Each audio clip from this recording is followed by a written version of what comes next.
Now, what are you doing about the errors? And there are a few errors, aren't there? Right. Now, in the very first printing, there were lots of typographical errors, switches of verse numbers. Maybe it said Peter or it said Paul or something like that. And so we probably made hundreds and hundreds of page changes with it when we went into the second printing. And then the second, third, and fourth printing each had, maybe a handful of changing typographical errors. Almost every year, I think I only know of 2 errors that were actually errors. I had Dean Bergen. I had 2 errors about Dean Bergen, okay, where he was and what he was doing. I had him on the committee, and Cecil Carter pointed that one out to me, and he wasn't on the committee, the Westcott and Hort committee, and where he was dean. I had the wrong place. Westminster was Chichester, and those are the only actual errors that I know about. Now, there were typographical errors where someone got a quotation mark, and since there are so many quotation marks at the ends of sentences in the book, one of the quotation marks went at the end of the sentence, and they were supposed to be in the middle of the sentence. So that's a mistake. I dropped the word his somewhere, but essentially the notion of actual mistakes, it's a misnomer. It's either people are reading those typographical errors in the first printing, which haven't been in the book for 2 years. I think there were only several thousand copies that went out. So of the 70,000 copies that were in print, there were probably only 3,000 that went out that had those typographical errors in it. And those seem to have been the ones that these critics have gotten hold of. And the other 67,000 don't have them, and they're still, trying to, you know what it is, Yvonne? In law, it's called impeaching the witness, okay? What you do when you're a lawyer, and you put someone in the witness stand, and they say, I saw George kill her brother. Well, if you're the defending attorney, and you're trying to prove that George didn't kill his brother, okay, you do something called try to impeach the witness. You try to find that person who's sitting in the witness stand making one mistake, okay? If you can find that person in the witness stand making one mistake, you have in effect legally impeached the witness. That means if that person made a mistake on one thing, whether it's the date they were born, the date their sister, and this is what lawyers will do. They'll sit and this is called badgering the witness, and they'll sit there and they'll say, and what date did you do this? And then the person will get confused and they'll go, well, maybe it was March, well, maybe it was April, on some obtuse point to the issue.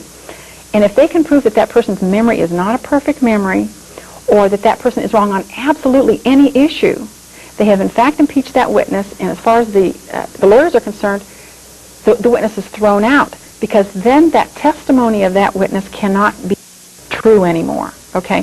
So in effect, that's what the critics are trying to do, impeach the witness. If they can pretend that there are all these errors in there, which there aren't, then a few errors, well, then they've impeached the witness because they cannot deal with the facts in the book. They can't sit down, the NASB people can't sit down and say, yes, we have a good reason why we used manuscript D in Luke chapter 24. There's no good reason for them using that, because P66, P75, Alpha, and B all have the reading of the King James. They use that kind of text for all the other ones. Why did they use D? There are case after case after case where the book proves them wrong. They cannot deal with each of those individual issues. So the only way they can deal with it is to, quote, impeach the witness. I'm going to find out that the errors are not my errors, that they are the errors of the critics. And as I was researching it, I found out that these people were in fact wrong. They'll say, she didn't say such and such or so-and-so. Well, I'll look at the page, and I know my book pretty well. Well, the quotation would be over 3 pages over. They would miss the quotation. They hurriedly moved through the book. And so what they're saying, well, she doesn't do this, or she doesn't say this, or this doesn't say this. And I can show, and as I do in this response, where I do in fact say and do all those things correctly.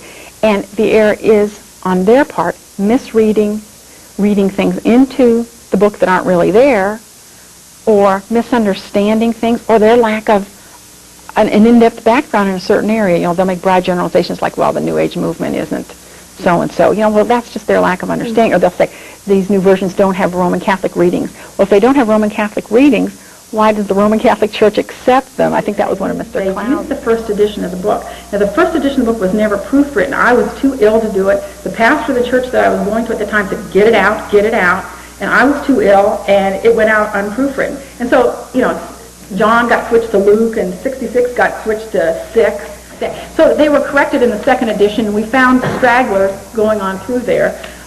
There are no egregious errors that I'm aware of. There are minor errors. There are errors in it. Okay.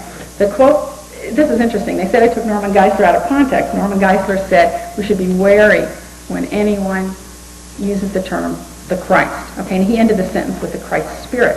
Well, I dropped it off at the Christ because in his book Infiltrating the New Age, he has a 27-page section. But anyway, within the compass of that little tiny section, he uses the term the Christ 27 times without the Spirit on the end of it.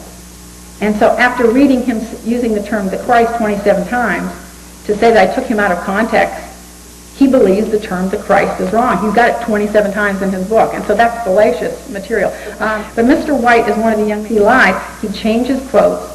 He's got a changed quote in that book.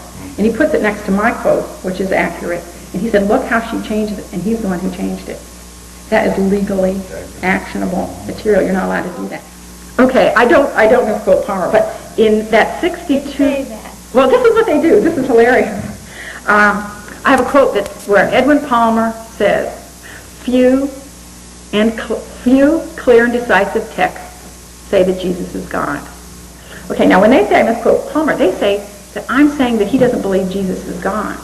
Okay? They're not reading the words on a printed page. They're not reading few clear and decisive texts. All they go is, oh, she doesn't think he's God. It's like this generation has lost the ability to read words.